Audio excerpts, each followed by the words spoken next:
White people are scared to death right now, particularly white males. They're scared to death that they are going to lose their power in the future. And they are. But if you want to get ready for the future, if you want to be treated well in the future, treat others well in the present. Call me Louis. This is my sport. Louis Sport. Victor Hugo said, "No force on earth can stop an idea whose time has come." The idea of one race, the human race, is an idea whose time has come. We are not going to be able to stop it no matter what they do. They can elect Trump after Trump after Trump, and that will not stop the idea that there's only one race on the face of the earth. It's the human race, and we are all members of it. You and I are cousins. Now, if you don't like being my cousin, that's too bad for you. But we are all in the same family. We are members of the family of man. You say that all whites are racist. Can you expound on that, please? Any white person who was born, raised, and schooled in the United States of America, if you aren't a racist, you're a miracle. Either that or you decided to educate yourself. Because education in this country is about white is right, brown's all right, black's got to stand back. Yellow's mellow, but whites, we educate in a way that says that white males have done all the adventures, have made all the adventures, have done all the discovering, have made all, and everything that is good and has been accomplished according to social studies, which is actually anti-social studies, by white males. It's a lie. But we do that in order to maintain the myth of white superiority. The myth of race has to be maintained at all costs in this country. Because if white people have to give up the color of their skin as being something that makes them perfect, what do they have left? If we start teaching the truth about history, if we start teaching about Nile Valley contributions to civilization, it will totally change the way we conduct ourselves in the classroom. It will have to. Columbus didn't discover America. You can't discover a place where people are already living. But we celebrate that every October. It's a lie. We need to get over. We need to stop telling the myths and start telling the truth. Most people will say, I'm not racist. I'm not a racist. Why, some of my best friends are black. Right. Yeah, and then you say, name one. Or this one, I don't see color. And when some woman says to me, I don't see color, I say, I knew that. If you saw color, you wouldn't dye your hair that way. Or I say, if you saw color, you wouldn't wear that shirt with those pants. I believe that you don't see color. It's an attempt to deny skin color. And it's an attempt to deny what's wrong with seeing the color of my skin. Is it all right for you to see me kind of pink? That's okay for me. I don't mind. And I suspect that you don't mind being seen the color you are. You have a right to be what you are. And until people in this country and people in this world get it into their heads that the first modern human beings that evolved on this earth were black women. They evolved in sub-Saharan Africa about 280,000 years ago. And every human being on the face of the earth today has the memory of those black women's genetic structure in their genes. Now, we don't want to admit that, but that's the way it is. And as people moved farther and farther from the equator, their bodies produced less and less melanin, so their hair, their skin, and their eyes got lighter. As they moved into the east, they ate a lot of fish and a lot of vegetables, so their skin took on a different tone. I found that out when I was raising little kids. My husband worked in a supermarket.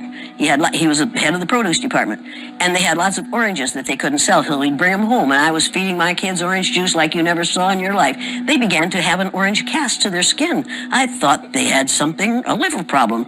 So I took him to the doctor, and she said, what are you feeding these kids? I said, well, lots of orange juice. She said, stop it if you want them to stop being orange. Now, if you think that skin color isn't anything other than the body's natural reaction to the natural environment, get over it. If all white people are racist, according to you, can they be reprogrammed? Well, of course they can. Of course they can. How? Of course they can be. It's called education. I'm an educator.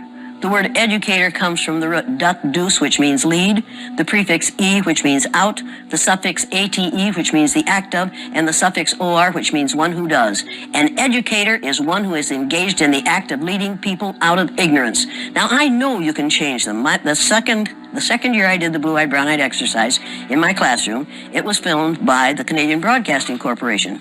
They gave me a copy of that film. I showed it to my father. My father was about 59 years old at the time. He's been a farmer all his life. He raised six kids, lost one, raised six.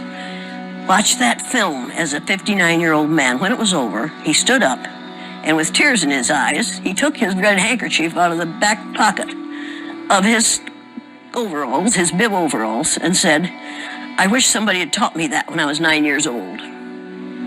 Nobody had dare say to me, "This doesn't work. This is too harsh. This isn't necessary. You can't teach an old dog new tricks," because they're wrong. You can teach an old dog new tricks. You can teach people to give up the myth of racism. Somebody taught the Greeks to give up the myth that the sun was a god in a golden chariot that went across the sky every morning.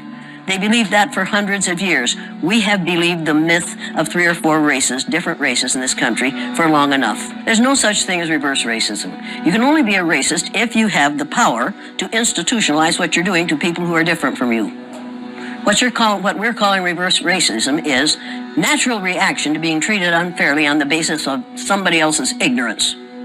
Now, don't ever let anybody say to you or about anyone around you that people don't like that person because of the color of their skin. That isn't the reason white people don't like people of color. They don't like people of color because they don't understand about skin color. And they don't understand that we all are descendants of somebody who looked like your mother. You don't really want to get me started on this because I do want to get you started. I'm really angry about how we are miseducating the American mind. And in your exercises, in order for them to see the light, or is there another way It's necessary to do what we do in offices and in the military and in schools and colleges and in hospitals and in community groups all the time. What we do is we become our parent ego. We go into our parent ego state, and that forces all those we're working with into their child ego state. And if you watch our present so-called president, he spends most of his time either in his child or his parent ego state. He never gets into his adult ego state unless he's reading off the teleprompter. And he is such a poor reader that oftentimes he makes mistakes, and then he is instantly in his child ego state right in front of your very eyes. It's absolutely fascinating to watch it happen. God created human beings, the human race, and they started out black women. White people created racism. Human beings created racism. It's time to get over it. A lot of people have criticized former President Obama was not speaking out on race enough. Do you think he failed in that? What if he had spoken out enough on race? Imagine what would have happened to him. The man is still alive. Do you remember Dr. Martin Luther King Jr.? Do you remember Malcolm X? Do you remember all those people have been killed not because of the color of their skin, but because of the fear of white people, that someone who isn't white is going to look better, sound better, act better, do better than they do. Mr. Obama was the president of all of us. He wasn't just the president of black people. He was the president of all of us. The man who's there now is and claims to be the president of the people who look like him. When he says, "Make America great again," what he's really saying is, "Make America hate again." You need to realize that it is not the intent of white people to let this situation change in favor of anyone but themselves. And right now, white people are really frightened. If you don't understand the destruction of Planned Parenthood offices, and you don't understand the wall that we're going to build on the southern border of the United States, you haven't read the book, The Birth Dearth by Ben Wattenberg. Ben Wattenberg was a brilliant Jewish man who was a member of the American Enterprise Institute, and he wrote a book, the first paragraph of which says, "The main problem confronting the United States today is there aren't enough white babies being born in this country." He was an advisor to presidents of the United States. He wrote the book in 1987. He says if we don't change this and change it rapidly, white people will lose their numerical majority in this country, and this will no longer be a white man's land. Now, I'm not misrepresenting this. I'm telling you almost exactly what he says. He says there are 3 things we can do to solve this. Number 1, we could pay women to have babies, as they have been doing in Western European nations for years. Then he says, and these are his words, not mine, "Unfortunately, we would have to pay women of all colors to have babies, so we don't want to do that." He says the second thing we could do is increase the number of legal immigrants that are allowed into this country every year. Then once again, he says, unfortunately, the vast majority of those wanting to come to this country today are people of color, so we don't want to do that. The third thing he says, and women had better pay attention to this, 60% of the fetuses that are aborted every year are white. If we could keep that 60% alive, that would solve our birth dearth. Does that sound like racism to you? And if it doesn't, I want to know why it doesn't. If it doesn't, you don't understand what racism is. And I think it does. When we close Planned Parenthood clinics because we think they're there only for abortion, we need to take another look. They are used for many, many, many things, and many women need the things that they can get from Planned Parenthood clinics. But we are willing to do away with all that good to avoid allowing white women to have control of their own bodies. White people are scared to death right now, particularly white males. They're scared to death that they are going to lose their power in the future, and they are. But if you want to get ready for the future, if you want to be treated well in the future, treat others well in the present.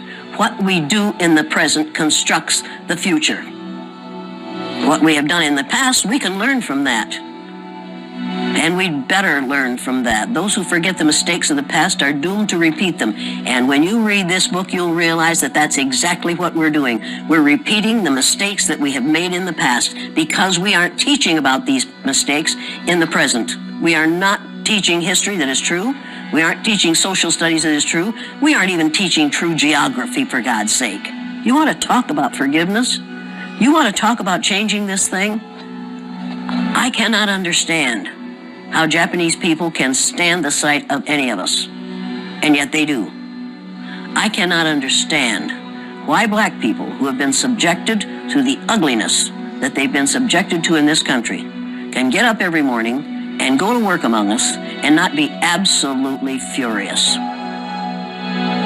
And I don't understand why we allow white people to behave the way they do.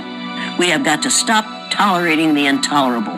If it's intolerable for my black cousins, and every black person on this earth is one of my cousins, if it's intolerable for them, it's intolerable for me. I will not tolerate it. I will not tolerate it. That is not that.